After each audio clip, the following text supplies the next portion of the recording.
أيها الذين آمنوا قوا أنفسكم وأهليكم نارا وقودها الناس والحجارة عليها ملائكة غلاظ شداد لا يعصون الله ما أمرهم ويفعلون ما يؤمرون. صدق الله مولانا العظيم. صدر محترم حضرات علماء کرام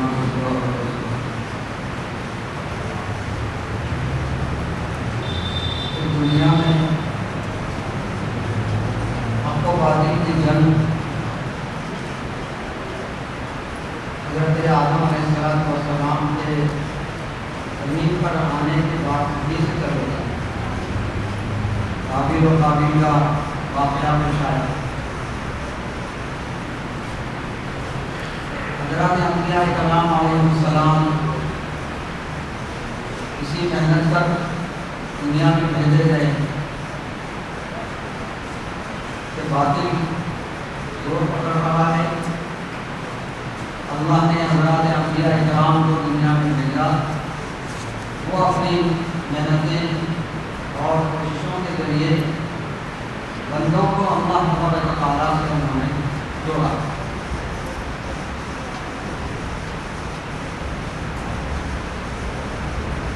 بیانات اکابر علماء موجود ہیں، تفصیلی بیانات ہوں گے. وقت کے اعتبار سے میں مختصر انداز میں آپ حضرات کے سامنے بیان کروں گا.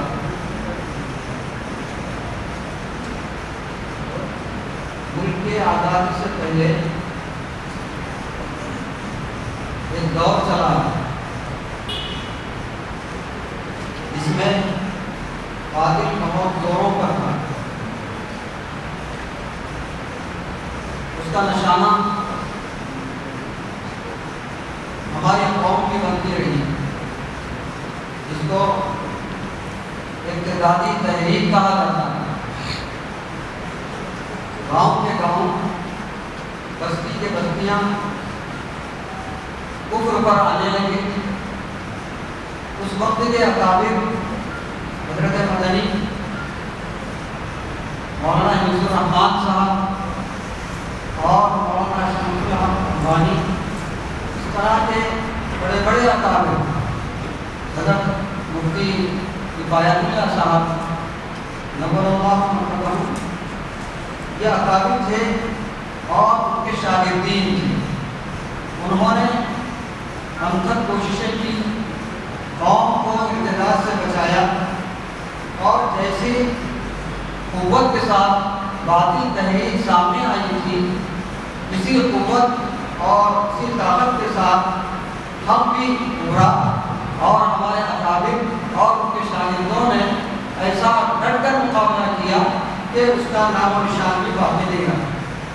جو بستیاں ارتداد کا شکار ہو گئی تھی، ہمارے اکابر، ہمارے بڑے وہاں پہنچے اور ان سے اطمینان بخش بات کر کر ان کو ارتداد سے اسلام کی طرف پھیرا. یہ مسائل تو چلتے رہے ہیں ان کے اندر.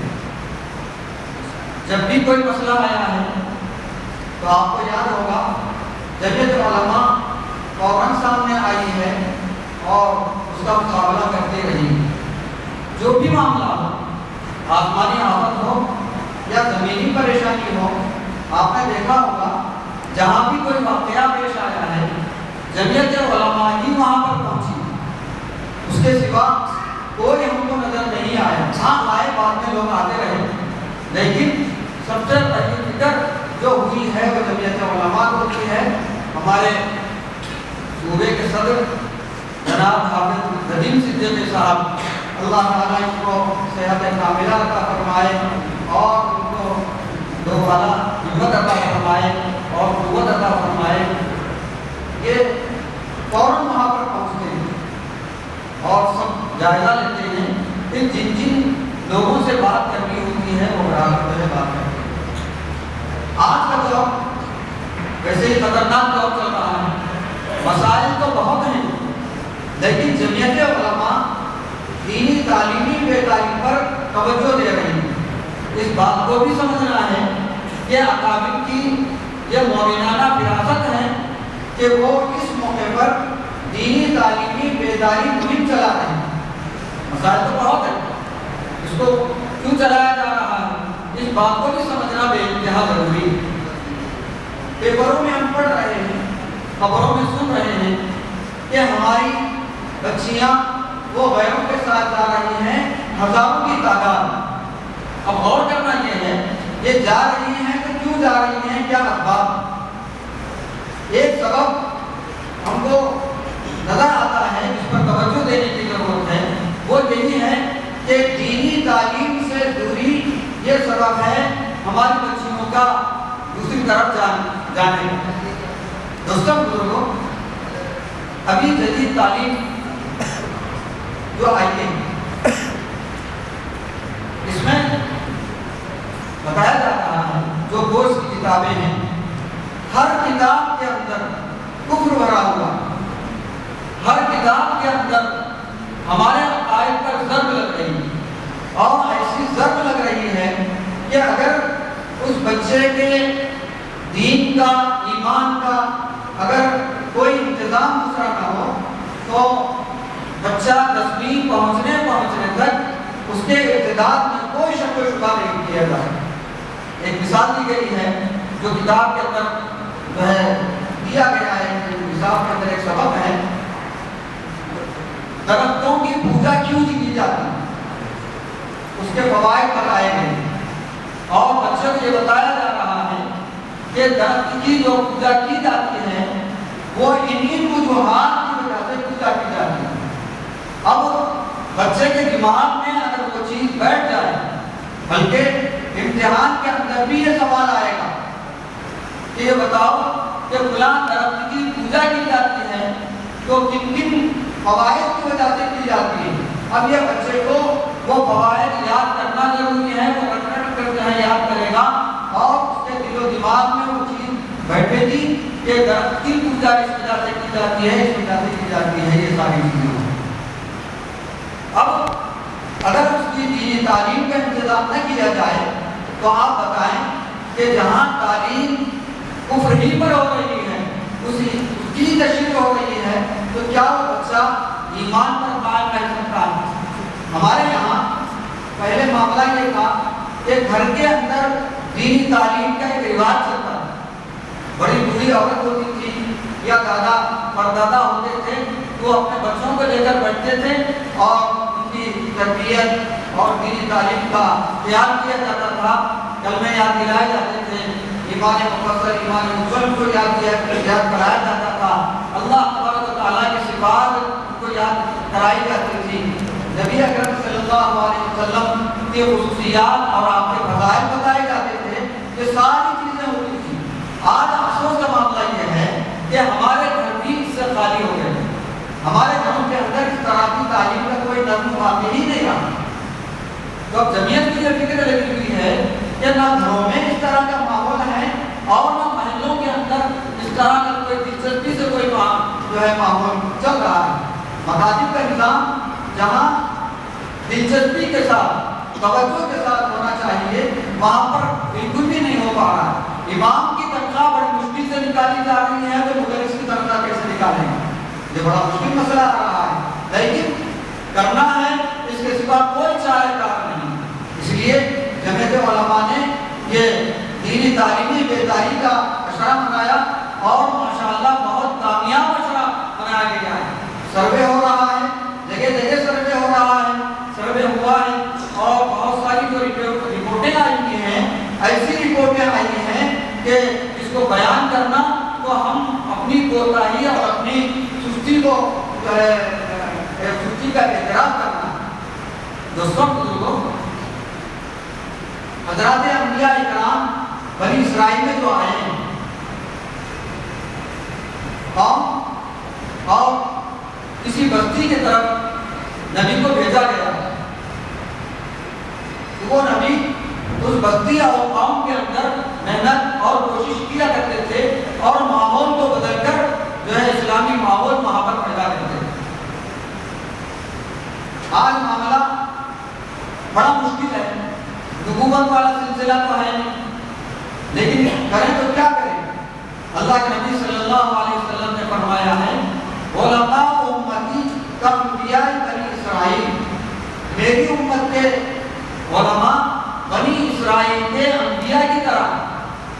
حضرات انبیاء کرام کسی بستی میں جاتے تھے، کسی بستی پر ان کو مبعوث کیا جاتا تھا یا کسی قبیلے کی طرف ان کو مبعوث کیا جاتا تھا، وہ اسی قبیلے میں رہ کر، اسی بستی میں رہ کر اپنے اللہ تبارک و تعالیٰ کی طرف بندوں کو جو ہے بلاتے تھے، ایمان کی دعوت دیتے تھے، ان کی تربیت کی جاتی ہے۔ یہ حضرات علماء کرام کی ذمہ داری ہم کو محسوس ہوتی ہے کہ کسی بستی اور کسی قوم کی طرف یا کسی محلے کے امام یا کسی مدرسے کے اندر وہ مدرس ہیں، تو یہ کہا جا سکتا ہے کہ کسی مدرسے کے اندر مدرس بننا یا کسی محلے کے اندر امامت کا مل جانا یا کسی محلے کے اندر مکتب کا مل جانا یا کسی بستی کے اندر ان کا قیام ہونا، یہ ان کا اپنا انتخاب نہیں ہے، بلکہ اللہ تبارک و تعالیٰ کی طرف سے انتخاب۔ وہاں پر ان کو بھیجا گیا، وہ وہاں پر پہنچے ہیں۔ اب کام یہ ہے کہ وہاں کے جو حالات ہیں ان حالات کا مقابلہ کریں اور جو ہے اقتداری جو ماحول بن رہا ہے اس اقتداری ماحول کا مقابلہ کریں۔ یہ بات صرف اور صرف علماء ہی کر سکتے ہیں، اس کے سوا کوئی دوسرے سے امید نہیں کی جا سکتی۔ لیکن آج ہم دیکھ رہے ہیں تو ایک بات سمجھ میں آ رہی ہے کہ علماء بیدار ہیں، جمعیت علماء آواز لگا رہی ہے، بستی بستی جمعیت کے ذمہ داران پھر رہے ہیں اور اس تحریک کو زیادہ سے زیادہ تیز کرنے کی کوششیں کر رہے ہیں، لیکن باطل جس طاقت سے آ رہا ہے وہ بڑی قوت ہے، اس کے مقابلے میں ہمارے پاس جو ہے وہ قوت ہم کو نظر نہیں آ رہی۔ دوستوں بزرگوں، جس ملک میں ہم رہتے ہیں اس ملک سے واقفیت، حالات کا جائزہ یہ ہر عالم کی ضروری ہے، ہر مسلمان کے لیے ضروری ہے۔ اگر حالات سے واقفیت نہیں ہو پاتی ہے، نہیں کر سک رہا ہے، تو یہ بڑی محرومی کی بات ہے کہ حالات سے واقفیت نہیں ہے اور زندگی جو ہے آدمی گزار رہا ہے، تو حالات کا مقابلہ کس طرح سے کرے؟ اس بات پر ہم کو توجہ دینے کی بے انتہا ضروری ہے۔ اب اقتدار سے بچانا ہے، قرآن مجید کے اندر فرمایا گیا ہے یا ایھا الذین آمنوا قوا انفسکم واہلیکم نارا، اے ایمان والو اپنے آپ کو اور اپنے اہل و عیال کو جہنم کی آگ سے بچاؤ۔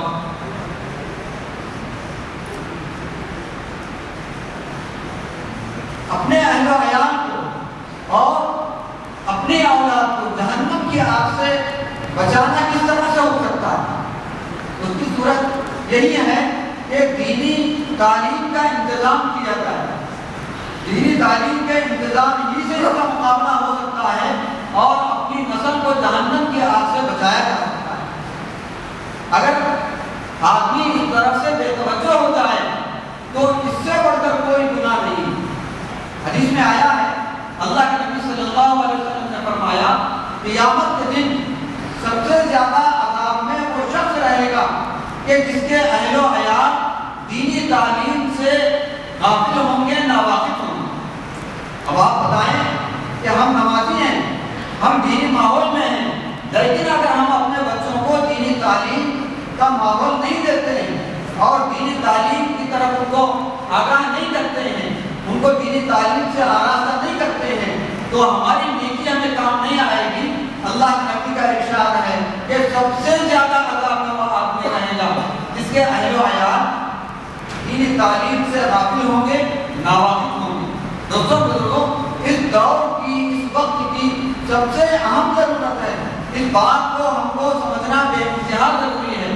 اگر ہم اس سے لاپرواہی برتیں گے تو اللہ کے یہاں ہم کوئی جواب نہیں دے سکتے۔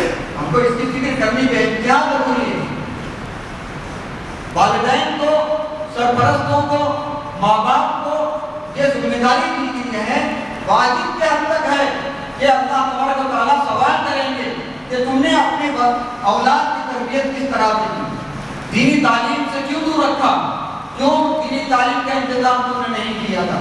اللہ کے نبی صلی اللہ علیہ وسلم نے ہم پر ذمہ داری ڈالی ہے، ہر ماں باپ پر ذمہ داری ڈالی ہے۔ بچہ اگر پیدا ہوتا ہے تو سب سے پہلے اس کے سیدھے کان میں اذان اور بائیں کان میں اقامت کہی جائے۔ اذان اور اقامت کیا چیز ہے؟ اذان کے اندر اللہ تبارک و تعالیٰ کی بڑائی ہے اور اللہ اور اس کے رسول کی شہادت ہے۔ سب سے پہلے بچے کے دل و دماغ کے اندر اللہ کی بڑائی اور اللہ اور اس کے رسول کی شہادت دینا اور اس کی تعلیم ان کے قلب و جگر کے اندر بٹھانا، یہ اللہ کے نبی نے ہم کو حکم دیا ہے۔ اذان دے دی، اس کے بعد فرمایا کہ اس کا اچھا سا نام رکھا جائے۔ نام رکھنے کے بعد پھر اب مرحلہ آ رہا ہے دینی تربیت کا۔ بچے کی عمر اگر 7 سال ہے تو نماز کی اس کو تعلیم دی جائے، دینی تعلیم کا اس کو مغر بنایا جائے، دینی تعلیم سے اس کو آراستہ کیا جائے اور نماز کا پابند اس کو بنایا جائے۔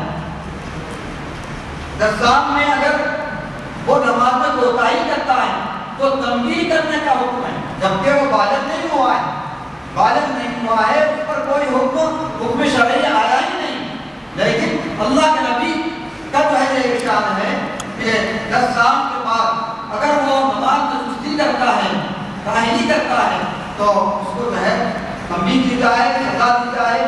یہ اللہ کے نبی کا حکم ہے، جبکہ نماز اس کو پر فرض ہوئی نہیں۔ کیوں؟ اسی لیے کہ اس کو دینی تعلیم کا مغر بنانا ہے اور دینی تعلیم سے اس کو آراستہ کرنا ہے، اللہ اور اس کے رسول کی پہچان اس کے اندر ہم کو پیدا کرنا ہے۔ یہ ہمارے لیے بے انتہا ضروری ہے اور اس دور میں خاص طور پر ساری باتیں بیان کرنے کی نہیں ہوتی ہیں، بڑوں کے رجحان کو اور ان کی تحریک کو دیکھ کر یہ سمجھنا ضروری ہے کہ ہمارے بڑے کیا چاہتے ہیں اور کیا ہونے جا رہا ہے اور ان کی توجہ کس بات کی طرف ہے۔ آج دینی تعلیمی بیکاری اور اپنے بچوں کو دینی تعلیم کی طرف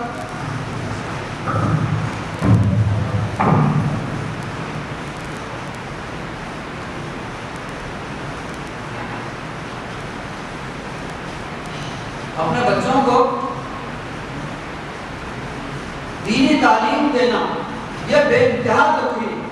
اگر بچے کے اندر پوجا پاٹ کی تعلیم دی جا رہی ہے اور دل و دماغ میں اس کے پوجا پاٹ بٹھائی جا رہی ہے، آپ اس کے مقابلے میں کیا کریں گے؟ آپ کے لیے مکاتب قائم کرنا بے انتہا ضروری ہے۔ جیسے مولانا محمود مدنی صاحب دعوت برکاتہم نے ایک نعرہ لگایا تھا، آدھی کھائیں گے روٹی کھائیں گے لیکن بچوں کی تعلیم کا انتظام کریں۔ یہ تو عام تعلیم کا بھی معاملہ ہے، لیکن اس سے اہم جو ہے ہمارے پاس دینی تعلیم ہے۔ دینی تعلیم بے انتہا ضروری ہے، اس سے ہٹ کر جو ہے کوئی کام ہمارے پاس فی الحال ہے ہی نہیں۔ ایک شعر ہم بارہا بولتے رہتے ہیں، جان مانگو تو جان دیں گے، مال مانگو تو مال دیں گے، ہم سے یہ نہیں ہو سکے گا کہ نبی کا جاؤ جلال دیں گے۔